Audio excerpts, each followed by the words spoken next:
অনেকেই এ কথা বলেন যে বিবাহ এটা একটা জরুরতে জিন্দিগি। পুরা সারা জীবন এই কথাটা শুনে আসছে, বা এটা একটা জরুরত, একটা করতে করতে আর বিয়ে একটা করলেই হলো। এগুলো আমাদের মাদ্রাসায় আমাদের আসাদায়ে কেরামরা লেখাপড়ায় মনোযোগ দিতে যায় এমন এমন কিছু ভুল মেসেজ আমাদেরকে দিয়ে দেয়, যেই ভুল মেসেজের কারণে পুরো জীবন নষ্ট হয়ে যায়। আসে কারণ মুসলমানের একটা সন্তান দুনিয়াতে আসা মানেই হলো পুরা তাগুতের মাথা খারাপ একটা সন্তান। কারণ না জানি ওই যে যেমন মুসা আলাইহিস সালামকে মারার জন্য লাখ লাখ মারছিল না, তো ইমাম মাহাদি বা এরকম যোগ্য মানুষ যেন এই পৃথিবীতে না আসতে পারে, এই জন্য তারা কোটি কোটি মারার প্ল্যান করছে। এবং এটুকু মনে রাখবেন, জন্ম নিয়ন্ত্রণের প্রথম প্ল্যানার হলো ফেরাউন। কিয়ামত পর্যন্ত যতজন জন্ম নিয়ন্ত্রণের প্ল্যান করবে সবগুলো ফেরাউন। কেউ নারীদেরকে ব্যবহার করতে পারবেন না কোনো কাজের জন্য। নারীদের রাস্তায় কাজ কি? যারা ইসলামী আন্দোলন করেন, যারা যে কোনো আন্দোলন করেন, আমি আপনাদের হাতে পায়ে ধরে বলতেছি, আমার কোনো মুসলিম বোনকে আপনার রাস্তায় ব্যবহার করবেন না। এটা ইসলামের কোনো আদর্শ না। আমার নবীজি কোনদিন নিজের 11 জন স্ত্রীকে নিয়ে মিছিলে বেড়ায়নি। যে বিবাহ করার পরে তাকসিরুল আওলাদ, অধিক সন্তান নেওয়া, এই ব্যাপারটা নিয়ে আমি আপনাদেরকে আগেও বলেছি, এখনও বলতেছি যে ভাই, অধিক সন্তান নেওয়া এটা হলো প্ল্যান করে করতে হবে। কোন বয়সে বিয়ে করলে আমার অধিক সন্তান হবে, কোন বয়সে নারীকে বিয়ে করলে আমার অধিক সন্তান হবে। দেখেন, নবী করিম সাল্লাল্লাহু আলাইহি ওয়াসাল্লামকে এক সাহাবা আসছেন, বলছেন, ইয়া রাসূলুল্লাহ, ইন্নী ওয়াজাদতু ইমরাআতান যাতা হাসাবি ওয়া জামাল ওয়ালাকিন্নাহা লাম তালিদ। ইয়া রাসূলুল্লাহ, আমি একটা মেয়ে পাইছি, হেবি সুন্দরী এবং অনেক বংশী একটা মেয়ে, কিন্তু ইয়া রাসূলুল্লাহ সমস্যা হলো বাচ্চা হয় না। আল্লাহ রাসূল কিছুই বলেননি। এরপরে আবার দ্বিতীয় দিন আসছে, ইয়া রাসূলুল্লাহ, ইন্নী ওয়াজাদতু ইমরাআতান যাতা হাসাবি ওয়া জামাল ওয়ালাকিন্নাহা লাম তালিদ। ইয়া রাসূলুল্লাহ, একটা মেয়ে পাইছি, দেখতে হেবি সুন্দর, অনেক ভালো, কিন্তু ইয়া রাসূলুল্লাহ বন্দা, বাচ্চা হবে না। আল্লাহ রাসূল কিছু বলেননি। তৃতীয় দিন আবার আসছে, আল্লাহ রাসূল ওটার উত্তর না দিয়ে বলছে, তাযাওয়াজুল ওয়াদুদাল ওয়ালুদ ফা ইন্নী মুকাসিরুম বিকুমুল উমাম। কই ওটাকে আমি নিষেধ করতেছি না, কিন্তু আল্লাহ রাসূল প্ল্যানিংটা বাতাচ্ছে, আল্লাহ রাসূল মূল থিমটা বলে দিচ্ছে, তাযাওয়াজুল ওয়াদুদাল ওয়ালুদ ফা ইন্নী মুকাসিরুম বিকুমুল উমাম। বিয়ে যদি করো, এমন নারীকে বিয়ে করবা যে অনেক বেশি তোমাকে বাচ্চা দিতে পারবে এবং তোমাকে অনেক মহব্বত করবে। কারণ তোমাকে প্ল্যান করে করতে হবে। আপনি যখন গাছ লাগান তখন হাইব্রিড এটা কেন চান? ফল বেশি দেওয়ার জন্য না। তো বিয়ের আগে ওই নারীকে চুজ করতে হবে যে নারীর কাছ থেকে আমার অনেকগুলো সন্তান হবে। এখন যদি বলেন যে কিভাবে হুজুর বুঝবো, তেমন বুঝার কোনো সিস্টেম আপাতত নাই, কিন্তু তার মাকে দেখো, যদি তার মায়ের গাছ ভালো থাকে তো মনে করবে এই ঝাড়ের কঞ্চিটাও ভালো হবে। বুঝতে পারছেন? বংশী একটা প্রভাব থাকে। এরপরেও যদি বন্দা হয়ও তাতেও কোনো সমস্যা নাই। আল্লাহ রসুল বলছেন আরও শরীয়ত বলে যে তোমার একটা যদি বন্দা হয় অসুবিধা নাই, তুমি আরও করো, 3টা করো, ওই 3টার থেকে নাও একটা বন্দা নারীকে তুমি বিবাহ করো। এবং একাধিক বিবাহের কারণে এই বন্দা নারীদের উপকার আছে, এটা আমি একাধিক বিবাহের সময় যাই বলবো। তাহলে মূল প্ল্যান, অনেকেই এ কথা বলেন যে বিবাহ এটা একটা জরুরতে জিন্দিগি। পুরা সারা জীবন এই কথাটা শুনে আসছে, বা এটা একটা জরুরত, একটা করতে করতে আর বিয়ে একটা করলেই হলো। এগুলো আমাদের মাদ্রাসায় আমাদের আসাদায়ে কেরামরা লেখাপড়ায় মনোযোগ দিতে যায় এমন এমন কিছু ভুল মেসেজ আমাদেরকে দিয়ে দেয়, যেই ভুল মেসেজের কারণে পুরো জীবন নষ্ট হয়ে যায়। লেখাপড়া করাতে হবে, কিন্তু বিবাহটাকে জরুরতে জিন্দিগি কেন বলতেছেন? মানুষের জিন্দিগির জরুরত বিবাহ জরুরত না। আপনার কি মনে হয় আমরা আমাদের বাপ মার জরুরতের ফসল? যে ওনারা জরুরত ছাড়তে গেছে, আমরা বের হয়ে গেছি। এটা জরুরতে জিন্দিগি না, এটা মাকাসেদে জিন্দিগি। বাবা এবং মা প্ল্যান করে সন্তান নিবে প্ল্যান করে। আমার সন্তান কবে নিব, কোন রাত্রিতে সন্তানের স্ত্রীর কাছে গেলে ছেলে সন্তান হবে, কোন রাত্রিতে স্ত্রীর কাছে গেলে, কোন সময় স্ত্রীর কাছে থাকলে সন্তান বেশি ব্রেনি হবে, কি করলে সন্তান পঙ্গু হয়, কি কাজ করলে সন্তান চোখে কম দেখে, কি কাজ করলে সন্তান বেহায়া হয়, এইগুলো থেকে ফিরে ফাইন্ড আউট করে কি করলে, কোন সময় করলে, লাইট জ্বালায় স্ত্রীর কাছে থাকলে নাকি লাইট ছাড়া স্ত্রীর কাছে থাকলে, এই রাত্রিতে নাকি ভোর রাত্রিতে, জুমা রাতে করলে আর অন্য সময় কিভাবে করলে আমার সন্তান আমি যেভাবে চাচ্ছি এভাবে আসবে, এর প্রায় 80% শরীয়তে বলে দিয়েছে। এইরকম প্ল্যান করে সন্তান নিতে হবে, কারণ এটা হলো আমাদের মূল কাজ। বুঝতে পারছেন? এই জন্য ভাই, অধিক সন্তান নেওয়া, অধিক যত সন্তান আছে আপনিই বলেন তো, আপনার যদি অধিক সন্তান, আপনার বাপ যদি অধিক সন্তান না নিত, তাহলে আপনি কোথায় থেকে আসতাম? ভাগ্য ভালো আমার বাপ মা এটাকে মানেনি। কি বলেন? এটাকে মানেনি তারা। এখন যারা মানতেছে তারা এরকম অজ্ঞাত বহুত সন্তানকে হারাচ্ছে। এটা হলো বিধর্মী এবং শয়তান এই বনি আদমকে দেখেন না ভাই, শিয়ালের বাচ্চাগুলোকে ধরে ধরে মেরে ফেলে না। এই শয়তান চাইছে যে বনি আদম যেন দুনিয়াতে না আসে, বিশেষ করে মুসলমানদের সন্তান যেন দুনিয়াতে না আসে। কারণ মুসলমানের একটা সন্তান দুনিয়াতে আসা মানেই হলো পুরা তাগুতের মাথা খারাপ। একটা সন্তান, কারণ না জানি ওই যে যেমন মুসা আলাইহিস সালামকে মারার জন্য লাখ লাখ মারছিল না, তো ইমাম মাহাদি বা এরকম যোগ্য মানুষ যেন এই পৃথিবীতে না আসতে পারে, এই জন্য তারা কোটি কোটি মারার প্ল্যান করছে। এবং এটুকু মনে রাখবেন, জন্ম নিয়ন্ত্রণের প্রথম প্ল্যানার হলো ফেরাউন। কিয়ামত পর্যন্ত যতজন জন্ম নিয়ন্ত্রণের প্ল্যান করবে সবগুলো ফেরাউন। পৃথিবীতে সর্বপ্রথম জন্ম নিয়ন্ত্রণ কে করেছে? ফেরাউন। পৃথিবীর কিয়ামত পর্যন্ত যতজন জন্ম নিয়ন্ত্রণের প্ল্যান করবে সবগুলোই ফেরাউন। মুহতারাম হাজিরিন, জন্ম নিয়ন্ত্রণের কিছু সুবিধা অসুবিধার কারণে, এটা আপনি ওলামা ইকরামদের কাছে জেনে নেবেন, বিশেষ কিছু কারণে জন্ম নিয়ন্ত্রণ করার কি আছে? অনুমতি আছে। দেখেন না, আমি আপনাকে বোঝানোর জন্য বলি, আমরা যখন বড়ই গাছ বা বিভিন্ন গাছ যখন হই, আমরা যখন বুঝবো যে এই বছরে কি হবে না, ফল হবে না, তখন ওই বছর আমরা কাটছিট করে গাছটাকে সাইজ করে বানাই। তারপরে বছর ফল হবে, তখনও কেটে ফেলবেন। তো একজন নারী, সে সবেমাত্র বাচ্চা নিয়েছে, ঠিক এই মুহূর্তে আবার বাচ্চা নিলে সে নারীর কষ্ট হতে পারে। আচ্ছা ঠিক আছে, 2 বছর আমরা নিলাম না, এটাতে শরীয়তে অনুমোদন দিয়েছে, কিন্তু এর মানে এটা না যে এমনভাবে কেটে ছিঁড়ে রাখবা যে মৃত্যু পর্যন্ত আর কোনোদিন বাচ্চাই হবে না।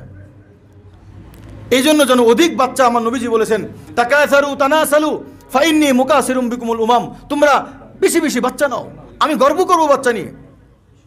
ভাই আপনি শুধু বাচ্চা নেন, যতগুলো পারেন ততগুলো নেন। আমি আমার স্ত্রীদেরকে বলি যে দরকারে বাচ্চা নিতে নিতে শহীদ হয়ে যাও, কোনো সমস্যা নাই। আমার আম্মাকে দেখছি বিছানা কতই থাকতো 20 বছর, আমি খালি মনে করতাম আমার আম্মা কি কোনোদিন সুস্থ হবে না, কারণ একটার পর একটা।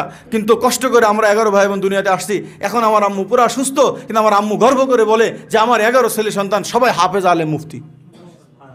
কিছুদিন কষ্ট করো, একটু কষ্ট করো। দরকার হয় আমি স্বামীদেরকে বলবো যে বাচ্চা নেওয়ার জন্য দরকার হয় আপনি আরও কাজের লোক রাখেন বাড়িতে, আপনার বাড়ির কাপড় চোপড় একজন কেচে দিক, রান্নাবাড়ি একজন করে নিক, আপনার স্ত্রীর কাজ শুধুমাত্র সে বাচ্চা নিবে, তার জন্য তাকে ফ্রি করে দেন। তাকে দিয়েছেন মহিলা মাদ্রাসা মোহতামিম বানায়, বেচারা এখন সারাদিন ওই কাজ করে বেড়াবে না, বাচ্চা নিবে।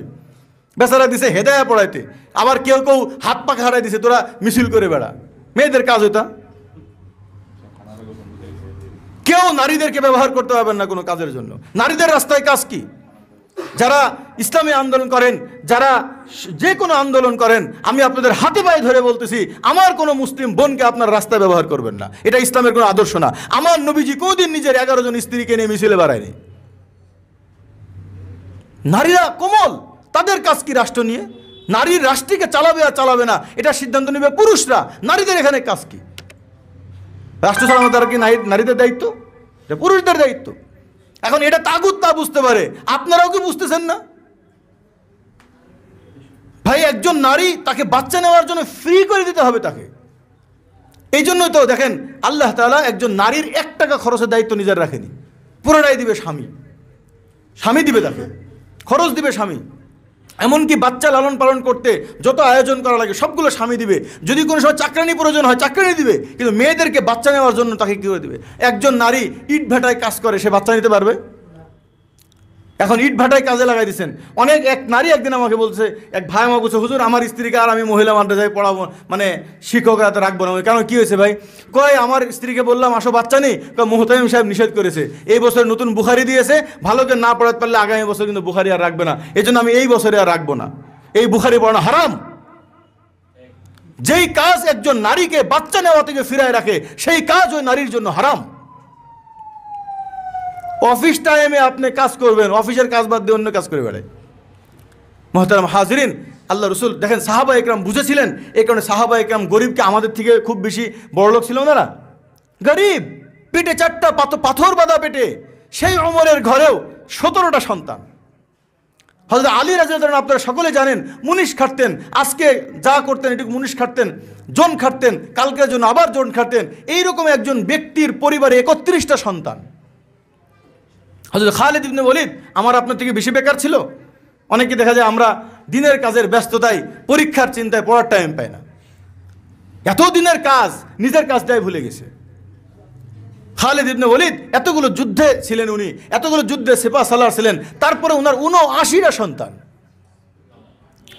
দেখেন আজকে পুরো দুনিয়াতে মুসলিম বিস্তার হয়েছে দাওয়াতের মাধ্যমে না, মুসলিম যতগুলো বিস্তার হয়েছে তার 95% হলো আপনার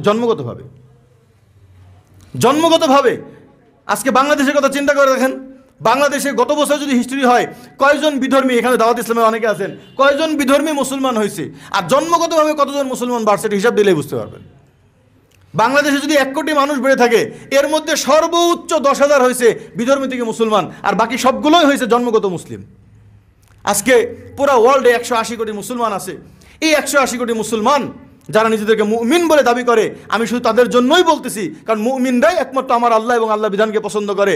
যদি এই মুসলমান দাবিদার তারা যদি শুধুমাত্র বাচ্চা নিত, ধরেন 180 কোটির মধ্যে ধরেন 90 কোটি পুরুষ, এই 90 কোটি থেকে আরও 40 বাদ দিয়ে দিলাম, 50 কোটি পুরুষ।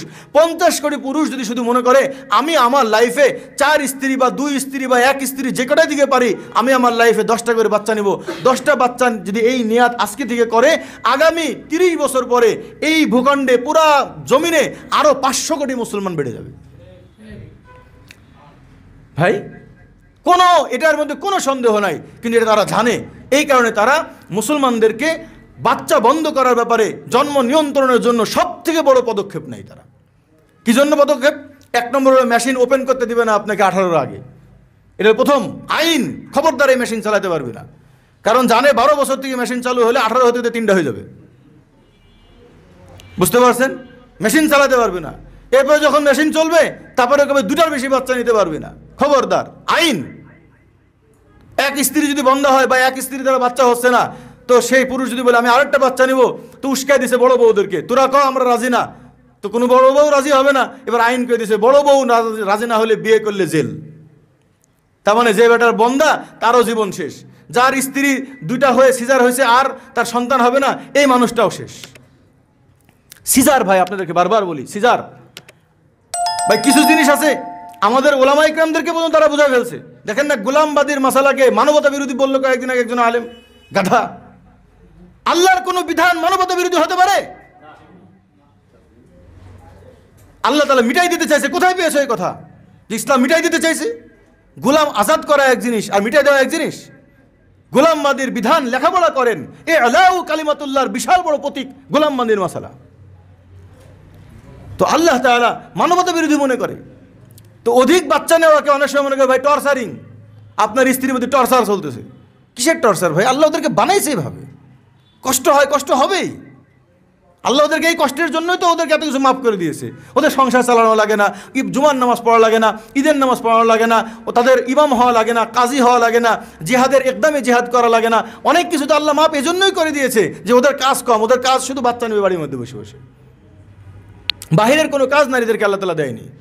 এই চাকরি করা মারা না, এগুলো সব তাগুতের শিখানো। আজকে আমরা হুজুরা অনেকে বলে হুজুর আমার একটা বউ লাগবে, মহিলা মাদ্রাসায় পড়াবো, আমি তাদেরকে বউ দেই না। কারণ আমার আইএমবিতে বউ পাওয়া যায়, শিক্ষিকা পাওয়া যায় না। আপনি স্ত্রী নিয়ে যাবেন বাচ্চা নেওয়ার জন্য, উনি স্ত্রী নিয়ে যাচ্ছে মহিলা মাদ্রাসা খোলার জন্য।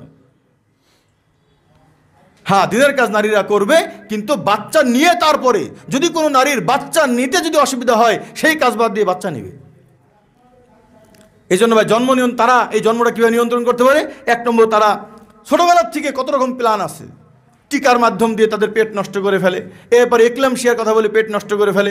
এরপরে যদি বলতে বলতে যেই মেয়েটার এখন বাচ্চা চলে আসছে, এখন এমন একটা ইয়ে হয়েছে যে বাচ্চা আসার সাথে সাথেই ডাক্তারের কাছে যায়, কয়েকটা ছেলের এটা দেখে আসি।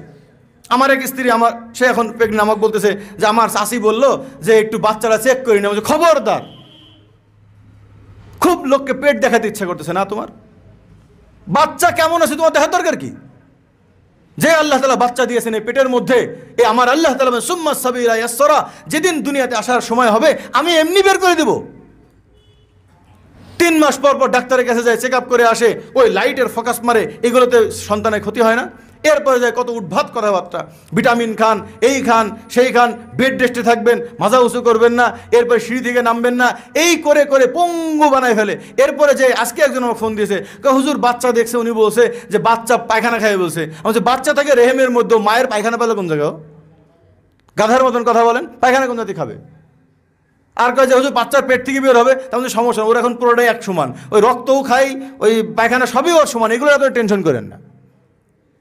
মুখের মধ্যে থুবড়ায় চলে গেছে, বাচ্চা মোটা হয়ে গেছে, পানি শুকায় গেছে, আমার আল্লাহ তাআলা যেদিন বিধান হবে সেদিন হবে। এটা এ সমাজের 98% মানুষ এখন সিজার হয়। তাদের প্ল্যান কেন জানেন? কারণ যদি একবার সিজার হয়, একবার সিজার হলে এই নারী মেরুদণ্ড শেষ। এই নারী আর জীবনে খাওলা হতে পারবে না, এই নারী আর কোনোদিন ঘোড়া দৌড়াইতে পারবে না, এই নারী আর কোনোদিন কোনো ভারী কাজ করতে পারবে না। শেষ মাজা। জানে না কে বাংলাদেশের? পঙ্গু বানায় ফেলে আমার বোনগুলোকে। একটা করলো, দুইটা করলো, তিনটা করলো, শেষ।